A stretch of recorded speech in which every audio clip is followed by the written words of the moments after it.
Hello అండి. ఏంటి ready అవుతుందని అనుకుంటున్నారా? పక్కనే ఉన్న వెంకటేశ్వర స్వామి గుడిలో స్వామివారి జన్మ నక్షత్రం శ్రవణ నక్షత్రం కారణంగా ఇవాళ స్వామివారికి శాంతి కళ్యాణ మహోత్సవం జరిపిస్తారు. ఈ ఒక్క నెలలోనే కాదండి, ప్రతి నెలలో శ్రవణ నక్షత్రంలో శాంతి కళ్యాణ మహోత్సవం జరిపిస్తారు స్వామి. శ్రవణ నక్షత్రంలో వెంకటేశ్వర స్వామిని దర్శనం చేసుకుంటే చాలా మంచిది. కళ్యాణం వైభోగం శ్రీ శ్రీనివాసుని కళ్యాణం, కళ్యాణం వైభోగం శ్రీ శ్రీనివాసుని కళ్యాణం.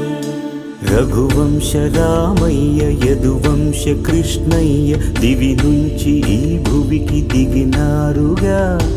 మనసుల్ని మురిపించి ప్రేమల్ని గెలిపించు ఈ పెళ్లి వేడుకను తిలకించగా. కళ్యాణం వైభోగం శ్రీ శ్రీనివాసుని కళ్యాణం.